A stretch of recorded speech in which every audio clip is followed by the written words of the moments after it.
A paz do Senhor para todos. Nesta noite tão sublime e maravilhosa que o eterno, bondoso, maravilhoso Deus concede para cada um de nós. Que privilégio enorme saber que Deus nos concedeu mais um dia de vida. Que Deus em Cristo abençoe a tua vida ricamente neste dia tão especial. Porque esse dia foi o dia que fez o Senhor. Por isso é dia de se regozijar, alegrar, porque esse dia foi o Senhor que fez. Nós vamos estar de maneira rápida e sucinta abordando o assunto do tema da nossa lição de número 6, que fala sobre a igreja como organismo e organização. Vamos de maneira rápida e clara tentarmos aqui sermos bem objetivos aqui para tentar esclarecer, tirar dúvida, entender também e compartilhar com os irmãos um pouco de nossa experiência. Oremos ao Senhor. Senhor, nós te louvamos, bendizemos o teu nome nessa oportunidade que o Senhor está nos concedendo de estarmos na tua presença. Iremos fazer uso da tua palavra, Senhor, iremos meditar nesta lição de número 6, uma lição preciosíssima, falando acerca da tua igreja na terra, Senhor, como organismo e organização. Nos inspira a transmitir a tua verdade, Senhor, que o teu Espírito possa nos iluminar, dar-nos unção para falarmos aos corações, Senhor. Ser conosco, em nome de Jesus. Amém. De posse de minha revista, primeiro trimestre de 2024, assunto importantíssimo, o corpo de Cristo, origem, natureza, vocação da igreja no mundo. Origem, natureza, vocação da igreja no mundo. Já estamos na lição de número 6. Que maravilha! Que maravilha é poder desfrutar dos estudos bíblicos da escola bíblica dominical, que temos o privilégio de termos um mini curso para dia ou cada domingo enriquecermos a nossa estrutura espiritual e aprofundarmos no conhecimento de Cristo Jesus, crescendo na sua graça para compreender as Sagradas Escrituras. Lição de número 6, que tem por tema Igreja, Organismo e Organização. O seu texto áureo está embasado em Atos capítulo 6, versículo 3, que diz assim: Escolhei, pois, irmãos, dentre vós 7 varões de boa reputação, cheios do Espírito Santo e de sabedoria, aos quais constituamos sobre este importante negócio. Verdade prática. A igreja é um organismo vivo, ponto. É vivo, dinâmico. Contudo, como toda estrutura viva, precisa ser organizada. Não tem como ser de outra forma. Se tem que ser dinâmica, se tem que ser viva, se tem que ser vibrante, mas tem que ser organizada. Leitura bíblica em classe. Ora, naqueles dias crescendo o número dos discípulos, havendo uma murmuração dos gregos contra os hebreus, porque os gregos contra os hebreus, porque suas viúvas eram desprezadas no ministério cotidiano. E os 12, convocando a multidão dos discípulos, disseram: não é razoável que nós deixemos a palavra de Deus e sirvamos às mesas. Escolhei, pois, irmãos, dentre vós 7 varões de boa reputação, cheios do Espírito Santo e de sabedoria, aos quais constituamos sobre este importante negócio. Mas nós perseveraremos na oração e no ministério da palavra. E este parecer contentou a toda a multidão.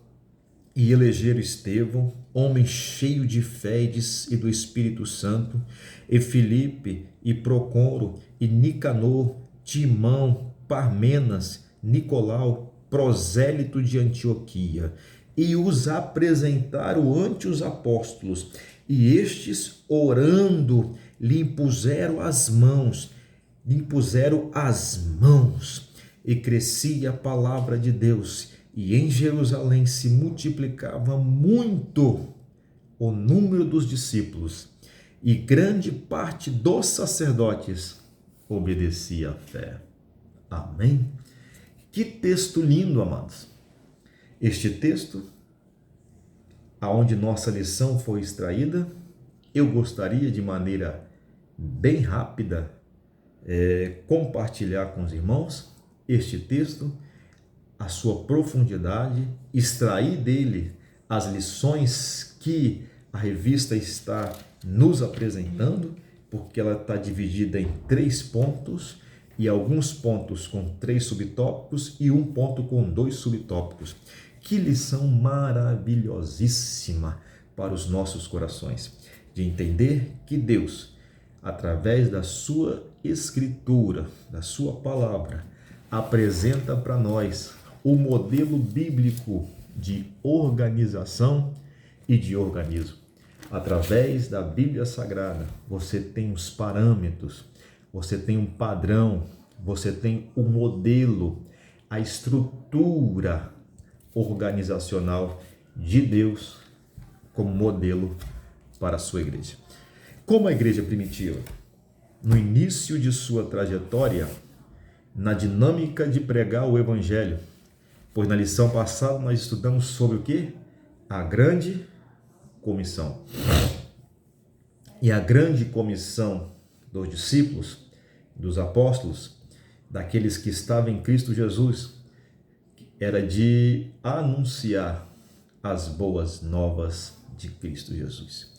E no anúncio dessas boas novas, na ação do Espírito Santo, na dinâmica, no dínamos, no poder, na unção, na graça do Espírito Santo, Deus acrescentou à igreja inúmeros discípulos. A igreja cresceu e foi crescendo na dinâmica do Espírito Santo, porque através da pregação da palavra, das escrituras explanadas, explicada, apontando para Cristo, o Cristo crucificado, o Cristo ressuscitado e o Cristo que voltará triunfante. Cristo era o centro da mensagem, o fundamento da mensagem e a fonte da mensagem dos apóstolos. Assim, a dinâmica dos apóstolos, da igreja primitiva, acrescentou, elevou-se o número de cristãos para a igreja primitiva. E a igreja primitiva era composta de pessoas de culturas diferentes, de dialetos diferentes, de línguas diferentes, de nação diferente. Aqui, o texto de Atos, capítulo 6, e o livro de Atos é um livro fantástico. O livro de Atos é o modelo de Deus para a sua igreja. O livro de Atos dos Apóstolos vai mostrar para nós a ação do Espírito através dos homens inspirados por Deus. A ação do Espírito Santo dinamizando a ação, a grande comissão dos apóstolos e dos discípulos de Cristo Jesus. Desde os seus primeiros capítulos até o capítulo 28, não se encerra no 28, continua comigo, continua com você, continua com nós. Tem lições, aprendizado, tem informação fantástica para nos inspirar a fazermos e continuar fazendo a obra de Deus e o serviço para o seu reino. Este capítulo 6 é um capítulo excepcional, um capítulo de forma tão pequena, com 14 versículos, mas os seus 7 primeiros versículos vai mostrar para nós de como se funciona o organismo e a organização, a igreja como organismo vivo e organização dinâmica na sua estrutura, no seu corpo eclesiástico, na sua estrutura de ministração, de serviço, de socorro, de estar prestando solidariedade aos irmãos mais carentes na fé. Observe que o primeiro versículo, ele vai nos trazer algumas informações. Observa, se não vejamos, ora, naqueles dias, crescendo o número dos discípulos, houve uma murmuração dos gregos contra os hebreus. Observe que o número cresce, os problemas surgem. Os apóstolos estavam no início no seu ministério. Jesus havia morrido, havia sido assunto ao céu, deixou mandamentos para os seus discípulos e eles propagando o evangelho, fazendo a grande comissão. O número cresce de pessoas que são batizadas, que aceitam a fé em Cristo Jesus, que aceitam o sacrifício de Cristo Jesus, que aceitam o Messias como seu Salvador. E crescendo este número, então há uma murmuração, mas essa murmuração, ela vai dizer que tem sim um objetivo. Qual era essa murmuração? Por que eles estavam murmurando? Essas pessoas estavam murmurando naqueles dias que estava crescendo o número da igreja. Observe que o texto vai dizer: porque suas viúvas eram desprezadas no ministério cotidiano. Por que murmuravam? Porque suas viúvas eram desprezadas no ministério cotidiano. Por que murmuravam? Porque as viúvas eram desprezadas no ministério cotidiano. Observe que murmuração entre quem? Os judeus de fala gregas e os judeus hebreus de fala aramaica. Há uma contenda. É claro que o maior número de cristãos eram os de fala aramaica. Os gregos, os helenistas, eram poucos os números de viúvas que estavam na igreja primitiva. Mas houve essa murmuração. Por quê? Porque essas viúvas eram desprezadas no ministério cotidiano. O que eu aprendo com esse primeiro versículo aqui? Eu aprendo que todos os dias nós temos a oportunidade de servir alguém. Todos os dias podemos servir. Se for na igreja, todos os dias precisa-se servir. Seja viúva, seja órfão, seja irmão, seja irmã, seja criança, seja adulto, seja ancião, todos precisam ser servidos. Todos os dias. Então eles reclamavam, murmuravam que as suas viúvas eram desprezadas no ministério cotidiano. Eram deixados de lado e não era prestado a devida assistência às viúvas de fala grega. Este primeiro versículo nos traz grandes informações.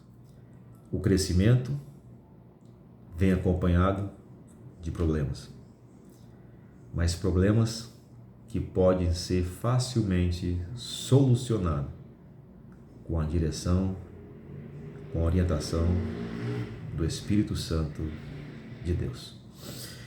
Aí o texto, versículo 2, vai dizer: e os 12, convocando a multidão dos discípulos, disseram: não é razoável que nós deixamos a palavra de Deus e sirvamos às mesas. Não é razoável que deixamos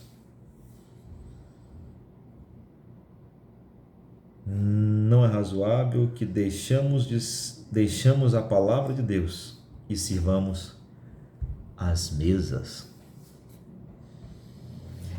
Lucas introduz uma nova fase no desenvolvimento da igreja. Seu crescimento incessante cria problemas administrativos que afetam sua união, sua unidade. Os conflitos, os problemas, sempre, se não forem solucionado de maneira sábia, inteligente, pela graça de Deus, por meio de suas escrituras, sempre vai comprometer a unidade deste corpo. Sempre alguma parte do corpo vai sofrer detrimento maior do que o outro, mas toda a sua estrutura vai sentir esse problema. Então, surgiu problemas administrativos que afetou a sua união, murmuração de gregos e hebreus, uma discussão aflorou-se, uma briga verbal, tom de voz elevado, apontamento de dedo, acusação, deixando de servir, deixando de lado, viúvas não sendo assistidas de maneira devida, como aponta as Escrituras, pois isso de assistir viúvas e órfãs já era desde o Antigo Testamento. Então as viúvas helenistas que saíram de suas terras, de onde estavam, mas eram judeus, que vieram para Jerusalém e foram deixadas de ser assistidas, de acompanhadas, de ser socorridas nas suas necessidades mais básicas. Aí os 12 apóstolos ensinam ao povo a doutrina apostólica. Os 12 apóstolos ensinam ao povo a doutrina apostólica. E qual é a doutrina? É por isso que a lição passada nós estudamos sobre a grande comissão. E a base da grande comissão era a pregação e ensino da palavra. Por isso que a igreja está fundamentada na doutrina dos apóstolos, que consequentemente a doutrina dos apóstolos aponta para Cristo ressurreto. Que era a doutrina dos apóstolos? Vamos ler? Atos capítulo 2, versículo 42. Olha o que vai dizer. Atos capítulo 2, versículo 42 nos diz assim: a Santa Escritura, sagrada, inerrante, infalível, a mais preciosa de todas as palavras, Bíblia Sagrada. Perseveravam na doutrina dos apóstolos. Perseveravam na doutrina dos apóstolos. Viu? A igreja primitiva perseverava em 4 fundamentos da doutrina dos apóstolos. Quais são, pastor Rodrigo? 4 fundamentos: doutrina dos apóstolos, na comunhão, no partir do pão e nas orações. Essa perseverança da igreja primitiva e dos apóstolos de ensinar os discípulos que chegavam e se rendiam a Cristo através das ministrações da palavra. Eles perseveravam nesses 4 fundamentos: doutrina, comunhão, partir do pão e oração. Estes eram os 4 fundamentos dos apóstolos. Observa que já no capítulo 2 já havia a dinâmica de solidariedade, de compartilhamento, de socorrer. Já havia, porque o resultado da perseverança desses 4 fundamentos, doutrina, comunhão, partir do pão e oração, ele traz o resultado na igreja primitiva. Nos versículos anteriores vai dizer: havia temor, muitas maravilhas e sinais se faziam, todos que estavam juntos, todos que criam estavam juntos, comunhão, ou seja, o resultado foi se desdobrando ao me disponibilizar, perseverar, continuar, perseguir esses 4 fundamentos. Ele vai trazer desdobramento de resultado para a comunidade. Vendiam suas propriedades e fazendas e partiam com todos, segundo cada um tinha necessidade. Perseveravam unânimes todos os dias no templo, partindo o pão em casa, comiam junto com alegria e singeleza de coração, louvando a Deus e caindo na graça de todo o povo, e todo dia acrescentava o Senhor à igreja aqueles que se havia de salvar. Ou seja, a doutrina dos apóstolos, a perseverança nesses 4 fundamentos dos apóstolos, trouxe desdobramentos e resultado para a igreja primitiva. A igreja já estava fazendo esta ação, já fazia esta ação de maneira, pela graça, pelo Espírito de Deus. Mas neste texto, no capítulo 6, o crescimento aumentando, então houve essa contenda entre esses 2 grupos de cristãos, gregos e hebreus. Continuamos.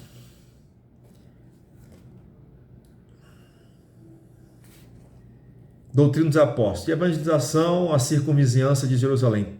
Tem também as responsabilidade de distribuir as ofertas colocadas em seu poder para aliviar a necessidade dos pobres. Responsabilidade. Os apóstolos estavam sobrecarregados com essas responsabilidades. Eles estavam sobrecarregados com essas responsabilidades. Eram distribuídos entre os irmãos mais carentes.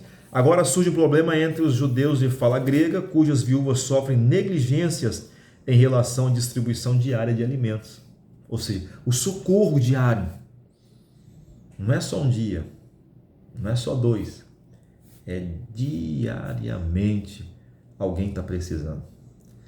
E a dinâmica do Evangelho, a graça do Evangelho, a coinonia do Evangelho, e o que é bonito, relevante no Evangelho, é esse compartilhamento, esse compartilhar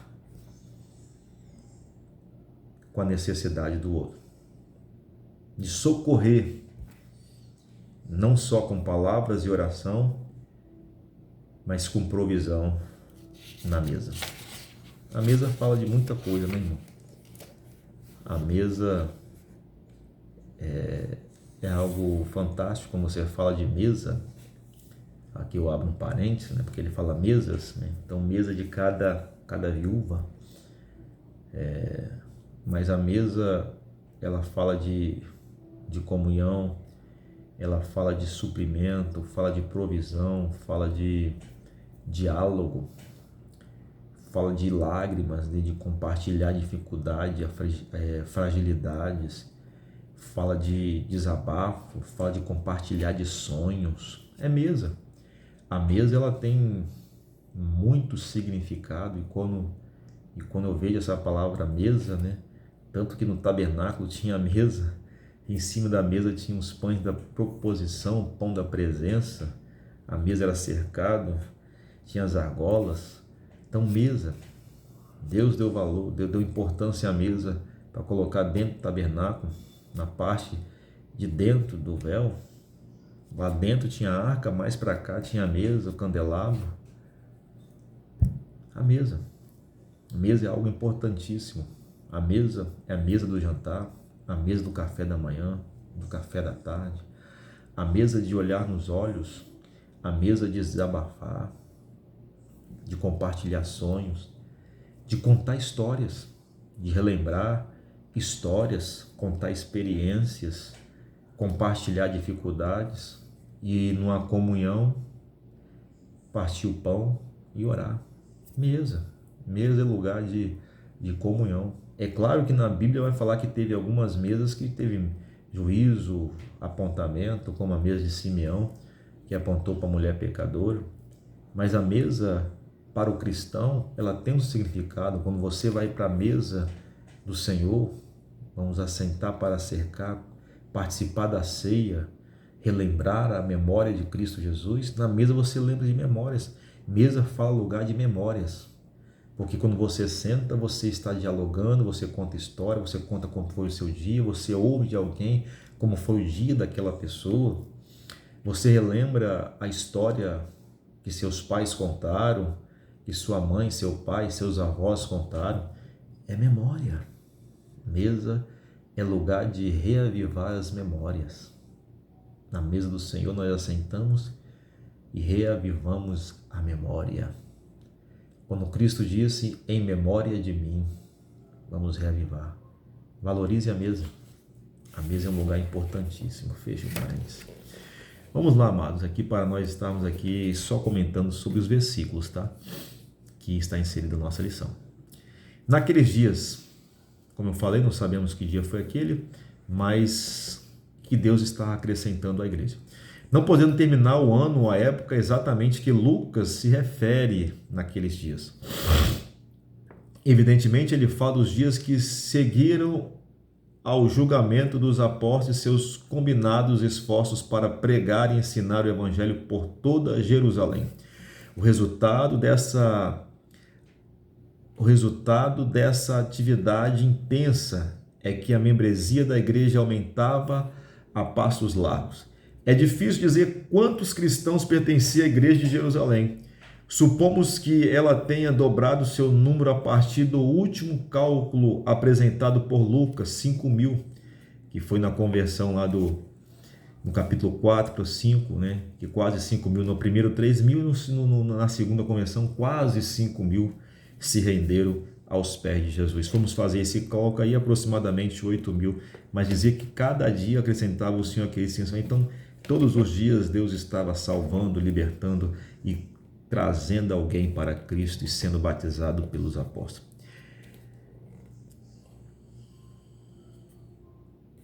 Então, houve a reclamação. Essa reclamação, murmuração, fez com que os apóstolos tomassem uma atitude administrativa, de trazer uma organização para a igreja primitiva e eles continuarem fazendo o que eles estavam fazendo, que era pregar na intensidade, no poder, na ação do Espírito, a palavra de Deus. E ele disse: não vamos deixar a palavra, não podemos deixar de falar a palavra de Deus e vamos servir a mesa. Então eles estavam dizendo que eles não podiam deixar de estar ficando sobrecarregados, fazer os dois.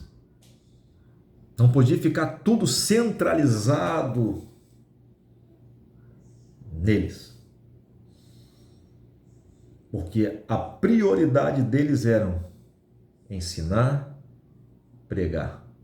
Pregar, ensinar, orar.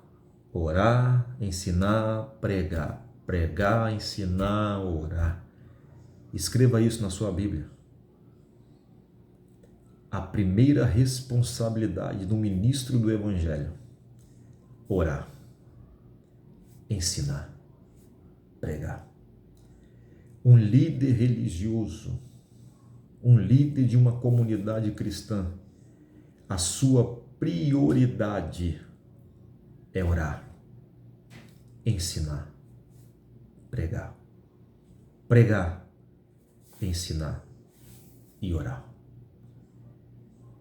Divida as cargas, descentraliza os serviços,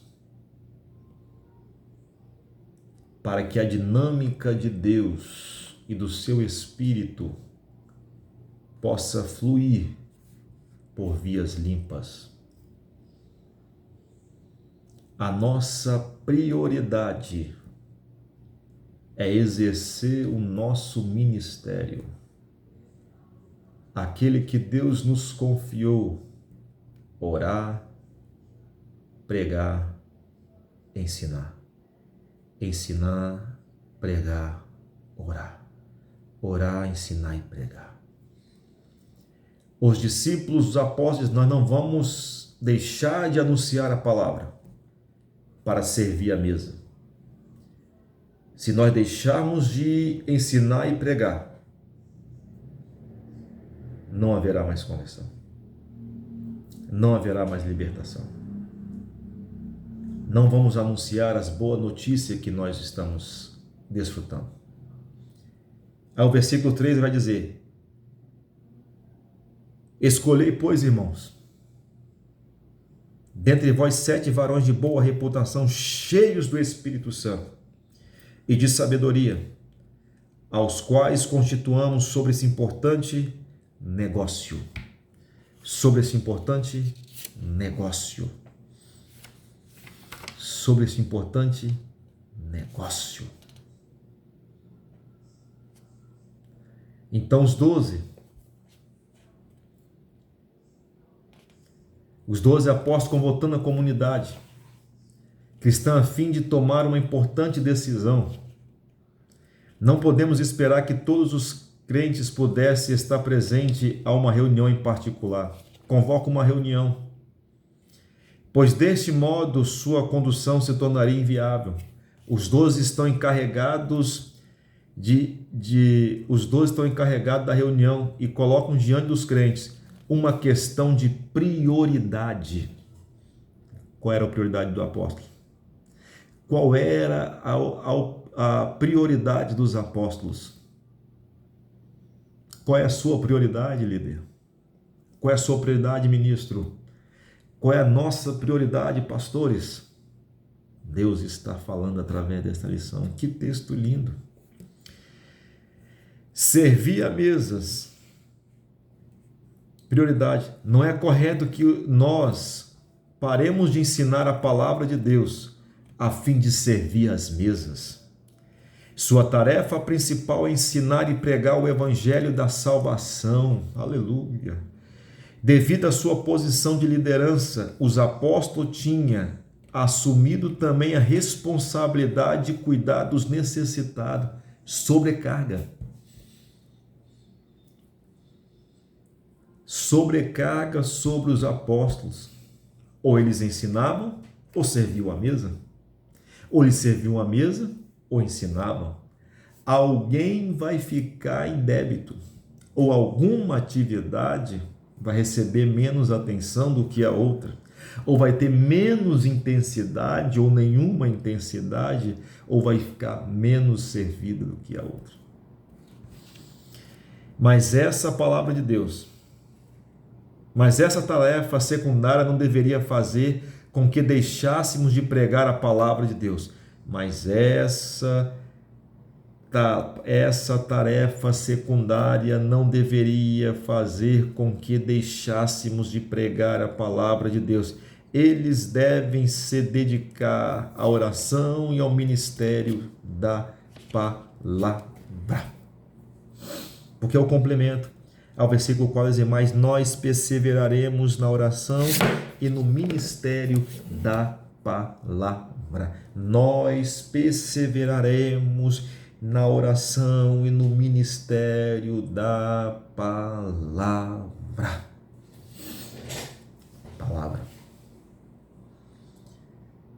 Palavra. Querusso, querigma, pregação, anunciar boas novas. Como diz reverendo Hernandes Dias Lopes, ler o texto, explicar o texto e aplicar o texto. Ler de maneira clara, explicar de maneira clara, ainda que seja simples, não simplório, ainda que seja simples, mas que faça ser entendido, ainda que a aplicação seja simples, mas que se aplique às verdades eternas para que possa trazer confronto para a alma. Ler, explicar e aplicar. Não adianta nós sermos tagarela, de sermos taxados como tagarela, de gritar e não sermos entendidos. A pregação do Evangelho é uma das tarefas mais sublimes que o ministro do Evangelho tem. Saudoso reverendo Billy Graham, ele disse que não trocaria o seu ministério para ser um presidente dos Estados Unidos, porque ele era embaixador de um reino maior e melhor do que esse reino. Pregar a palavra de Deus com clareza aos ouvidos da multidão, aonde o Espírito fará arder aos corações. Nós, como instrumentos de Deus, como ministro do Evangelho, como tendo esse tesouro em vaso de barro, temos a responsabilidade de transmitir com clareza as verdades eternas de Deus. os apóstolos se apresentaram à multidão de discípulos e disseram: escolhei dentre vós 7 varões de boa reputação. Varão, reputação, cheio do Espírito Santo. Apresentou as características dos homens que deveriam servir às mesas, mas disse: vocês vão eleger dentre vocês, porque vocês sabem quem tem reputação, vocês sabem no dia a dia de vocês quem tem personalidade, caráter, reputação de crente, reputação de pessoas que não são caloteiras. Vocês vão eleger entre vocês 7 irmãos de boa reputação, cheio do Espírito Santo. Para servir a mesa precisava ser cheio do Espírito Santo, mas para o reino de Deus, qualquer tarefa que formos fazer, por mais simples que seja, temos que ter reputação e temos que ter o Espírito Santo de Deus em nós. Cheios do Espírito Santo de sabedoria, porque precisa tratar com o povo. E para lidar com o povo, você precisa de sabedoria, precisa da graça do Espírito Santo e de sua reputação irrepreensível diante do povo. Vocês vão escolher 7 entre vocês. E nós vamos constituir sobre esse importante negócio. A tarefa era importante, o negócio era importante, o reino precisava crescer, a organização precisava ser organizada, a sua funcionalidade como organização precisava ser acertada. A administração desses pequenos negócios precisava ser repartida. As tarefas precisavam ser distribuídas para que o reino de Deus pudesse continuar crescendo de maneira fantástica pela ministração, pelo poder, pela ação do Espírito Santo por meio de sua palavra. E eles escolheram, e este parecer contendeu toda a multidão, e elegeram Estevão, um homem cheio de fé, do Espírito Santo, e a Filipe, a Procoro, a Nicanor, Timão, Parmenas, Nicolau, prosélito de Antioquia, e os apresentaram ante os apóstolos, e este, orando, lhe impuseram as mãos. A bênção do Senhor foi confirmada. A multidão dos discípulos escolhe 7 irmãos de boa reputação, cheios do Espírito Santo de sabedoria. Apresentam aos apóstolos. Os apóstolos oram e colocam as mãos e diz: vão servir as mesas e sejam agraciados com a presença de Deus. Não tenho tempo aqui para discorrer sobre Estevão, sobre Filipe, pois esse não é o objetivo da lição. Versículo 7. Com isso, olha o resultado, irmãos. Já está crescendo a igreja, mas após organizar, é como Paulo disse, que nós devemos ter ordem e decência. Ordem e decência. Ordem e decência. Crescia a palavra de Deus em Jerusalém e multiplicava muito o número dos discípulos, e grande parte dos sacerdotes obedecia à fé.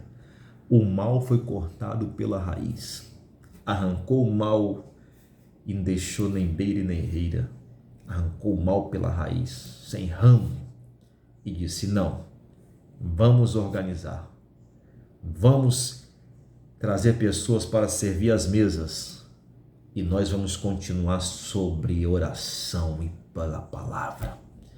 Nós vamos continuar perseverando na oração e ministrando a palavra, mas também nossas viúvas vão ser assistidas, os nossos órfãos vão ser assistidos, a ação social da igreja vai continuar e nós vamos orar e pregar. Vamos orar e pregar. Pregar, ensinar e orar. Queridos, com base no texto, explicando o texto, falamos de maneira rápida e objetiva sobre os assuntos da nossa lição. Sua estrutura como organismo dinâmico, rápido, crescente. Sua estrutura como organização precisa ser administrada. O comentarista fala de outros pontos sobre a igreja, o governo da igreja. Não teríamos tempo para falar sobre tudo isso, só gostaria de abordar sobre o texto que a nossa lição foi extraída. Texto fantástico. Faltaria-me tempo para poder explanar e percorrer pelas Sagradas Escrituras exemplos. Os discípulos descentralizaram deles o servir às mesas e distribuíram aos setes para eles continuarem pregando a palavra, para eles continuarem orando pela comunidade. Que Deus em Cristo abençoe a sua vida. Que Deus em Cristo, através desta lição tão preciosíssima, faça-nos entender o verdadeiro significado de igreja como organismo e como organização. Que possamos pegar esse modelo da igreja primitiva, modelo simples, mas que é o que tem dado resultado.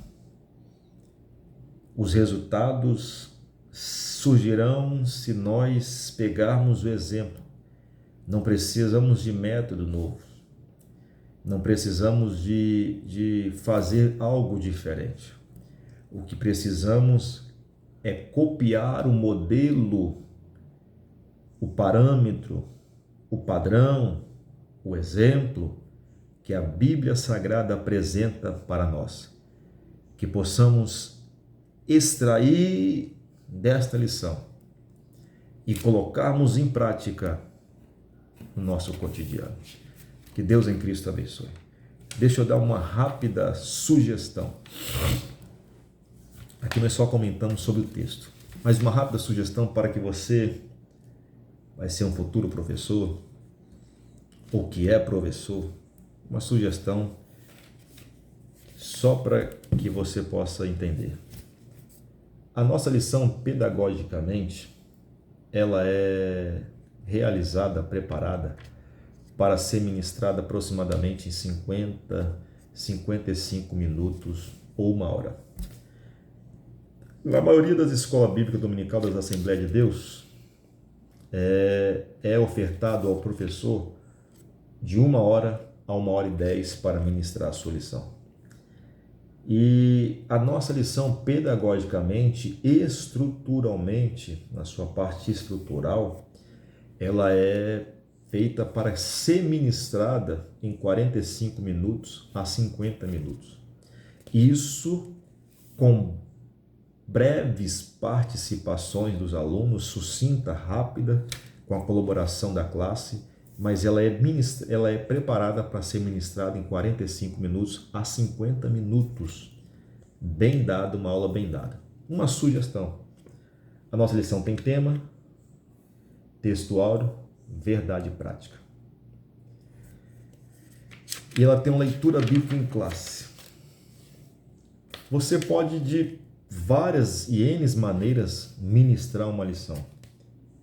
Mas uma das maneiras que eu não sugiro que você faça, a não ser como uma lição for muito difícil, é você ler todos os tópicos.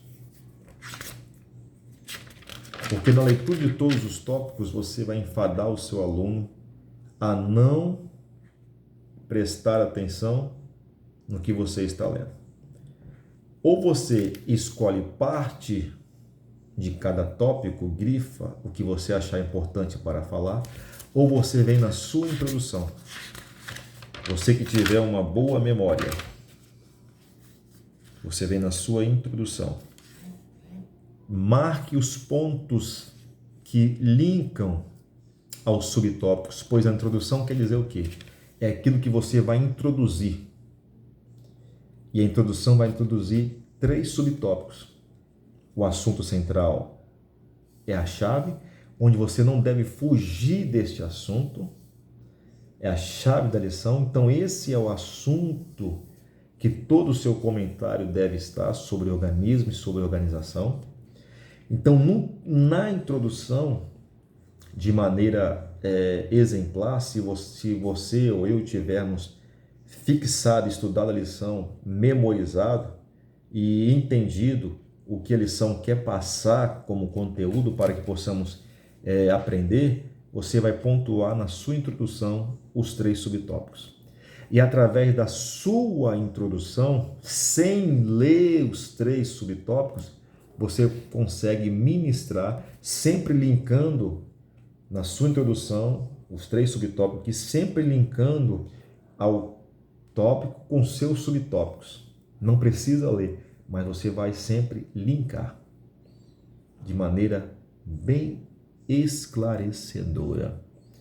Porque a partir do momento que eu começo a ler, é tempo de conteúdo que eu passo, ou que eu poderia dar de informação e de aplicação para os alunos, que vai se perdendo.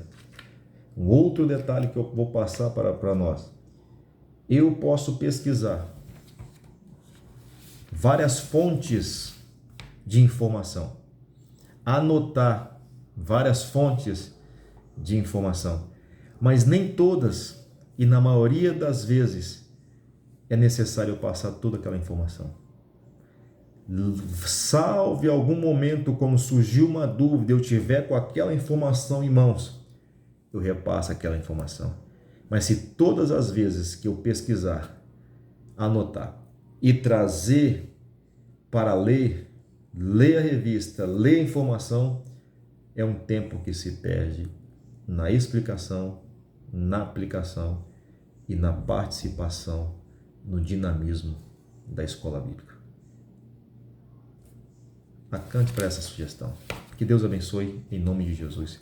Peço aos irmãos, por gentileza, que vão estar ouvindo esse vídeo, possa se inscrever no meu canal. Eu preciso alcançar 50 inscritos para começar a gravar ao vivo. Então, se você gostou, deixa um joinha. Se não gostou, pode deixar também um não joinha. Deixe a sua sugestão, comente, participe através dos comentários. Nos ajude a melhorar, a servir ao reino, a servir a Deus, ao seu reino. Que Deus em Cristo abençoe, em nome de Jesus. Senhor, obrigado, Pai. Em nome de Jesus. Amém.